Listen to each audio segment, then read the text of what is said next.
Invincible Season 4 Episode 5 just made me afraid to rewatch the ending of my own favorite show.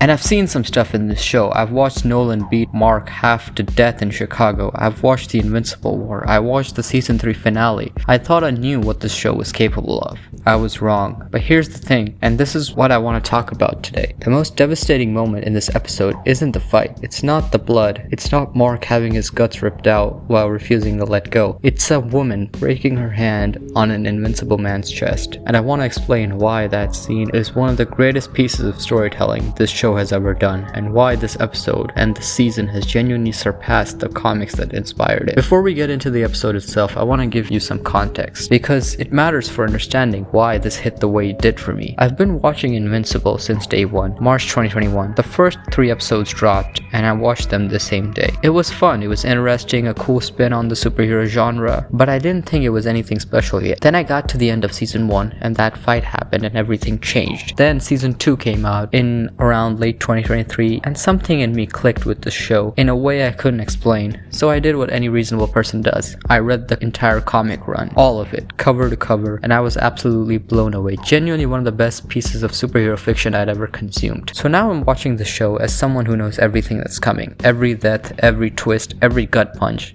And the show keeps finding ways to hit me harder than the comics did. Season 3 became a cultural moment. All my friends who hadn't been watching started watching. We were talking about it every week, and I was the one saying, wait, just wait. You think this is good? Just wait. And now we're in season 4 and episode 5 just happened. And I genuinely had to sit with this one for a while before I could talk about it. Here's something that was genuinely worrying me going into this season. The show had built Debbie Grayson into one of the most compelling characters on television. Smart, fierce, independent, someone whose strength isn't her powers, but her humanity. The show gave her the investigation arc in season 1, gave her rage and grief and recovery, gave her Paul as a thematically meaningful relationship. She's a fully realized person. In the comics, Debbie gets 2 word bubbles when Nolan comes back. 2.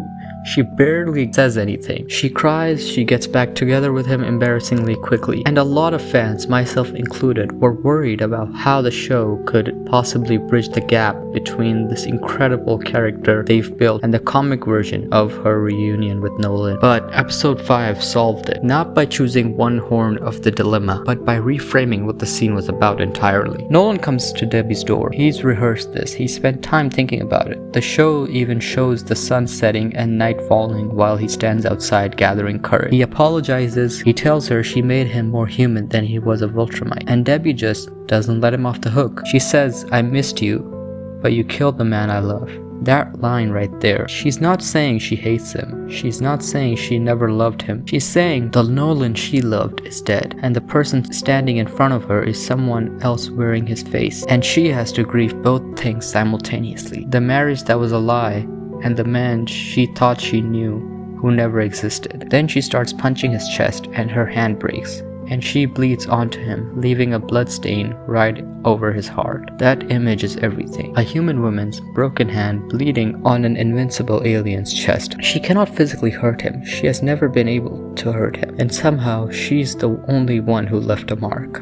The contrast between season 1 Nolan and season 4 Nolan genuinely reminds me of Jaime Lannister's arc in Game of Thrones. A character who you despised, who you watched genuinely do monstrous things, and slowly becoming someone you root for while never forgetting what he did. Nolan in season 1 was a Viltrumite pretending to be a husband. Nolan in season 4 is a man trying to understand what being a husband even meant. And art refuses to make him a suit because he only dresses heroes, and Nolan just takes it. He flies away because he can't punch his way through guilt. For the first time in his life, he's facing something his strength can't solve. That's the Viltrumite way breaking down in real time, and it makes Nolan infinitely more compelling than someone like Homelander, who never changes because the show isn't interested in his humanity. Invincible is interested in nothing but. I need to talk about Oliver because his moment in this episode hit me somewhere I didn't expect. I wasn't there for my other mom, so I'm gonna save this one, and you can't stop me. I genuinely cannot fully describe what this line did to me, because Oliver is a child, physically a teenager, but mentally someone who remembers every second of his life because of his Thraxan biology. He was a baby when his home planet was destroyed. When his birth mother died, he carries that memory with complete clarity, and now he's looking at Debbie, this human woman who chose to raise him despite everything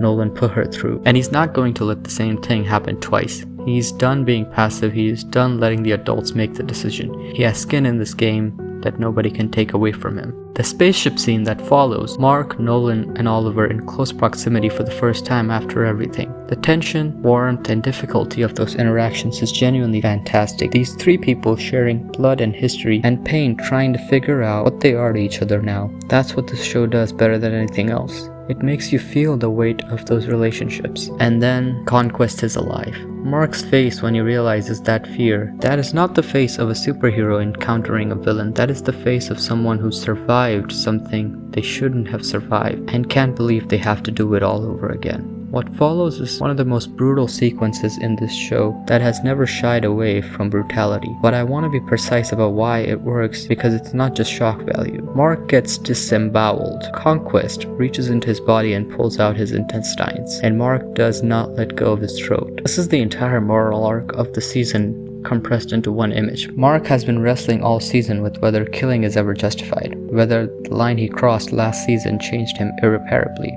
whether he's becoming something he doesn't recognize. And here's the answer the show gives. Yes, sometimes violence is necessary. Yes, sometimes you have to hold on while the other person you're fighting literally empties you. And yes, it costs you things you cannot get back.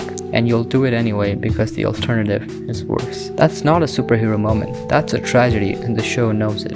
When I rewatched episode 5, I genuinely did not want to get to that final scene again. And this is a show that's put me through the Invincible War and that season 3 finale. And the fact that this scene hit harder than any of those, that's saying something. Invincible is one of the best superhero adaptations ever made. Not the most fun, not the most stylish, but definitely one of the best. And episode 5 of season 4 is the clearest proof of that.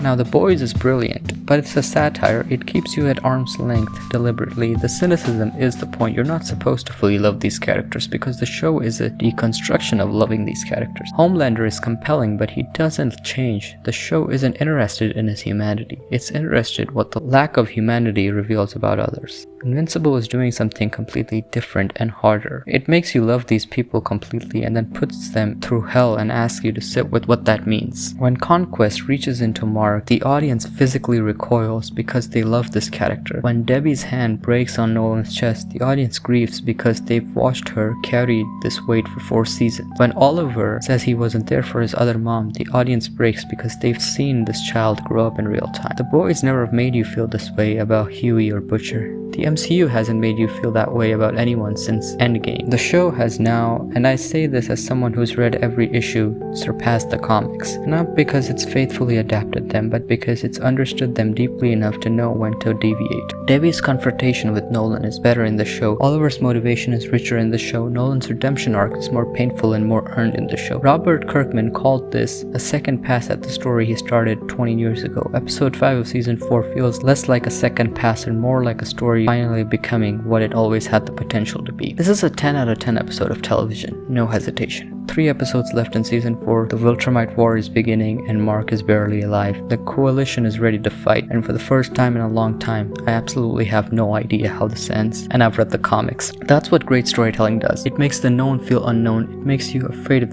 for these characters whose fates you already know. It makes you hold your breath in scenes you've technically already seen play out on a page. Invincible is doing all of that right now at the peak of its powers. 3 episodes left. I cannot wait, and I'm absolutely terrified.